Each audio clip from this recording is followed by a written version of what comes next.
Good morning. This is Holly with Holly's Joys, and I'm going to do a retelling of The Ugly Duckling, which is one of my favorite children's fairy tales. I'm going to be reading off my laptop, so sorry about any glare that you'll encounter, but here we go. Once upon a quiet pond, a mother duck sat on her clutch of eggs. She was excited with expectation as the day grew near. The eggs, once hatched, revealed her precious little ones, all lovely and nearly identical except for one. This oversized egg took longer to hatch. She almost given up on that egg when it happened. The chick appeared. Right away, she noticed he didn't look like the others. But his mother loved him anyway. The ducklings followed their mother everywhere she went. The larger one lagged in the rear, tripping over his feet in an awkward attempt to keep up. He watched and he wondered as they floated in the ripples of the pond they called home. This pond was full of life. Ducks of all kinds paddling in groups. Geese glided by, and sometimes a visiting swan would drift close.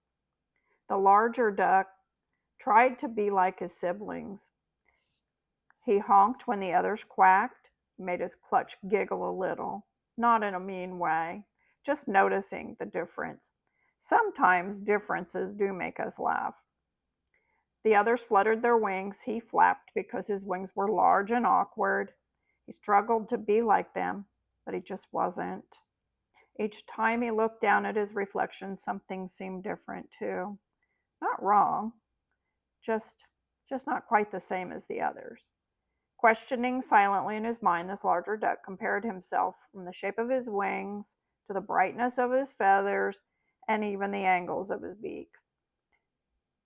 He tried adjusting himself, imitating as he watched, tried to change himself to be more like them, longed to fit in.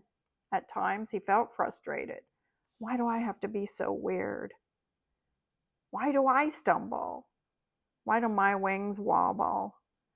Why is my voice a honk and not a quack? Why can't I just be like everyone else? Sometimes the other fowl would wander near as he watched, and he saw them and admired them all. They didn't take much notice of him. They just were. They simply existed. In their presence, he noticed more about himself. He saw how they moved differently, how they sounded different too. He started to toy with the idea of different in a more accepting way. Days passed, slowly, gently, peacefully, and he noticed subtle changes in his reflection. Some feathers were growing smoother, his neck was stretching longer. His posture felt stronger, and his gait was finding steadiness. The more he considered, the more he knew. His value did not come from being like everyone else. It came from knowing and accepting himself. One morning he saw a swan gliding across the pond, and at first he thought, wow, it's so majestic and beautiful. I just could never be like that. Then he caught his own reflection in the water beside the swan. Slowly, quietly, he realized, I'm not going to try to be like anyone else. He was learning to be himself. He sat in the water with a new confidence, no longer comparing, no longer measuring. He simply floated and paddled and found peace that lies in loving yourself right where you are. He was home in his pond. And most of all, he was himself learning, growing, and present. So the moral of the story is becoming yourself is not a failure of fitting in. It is a success of self-care.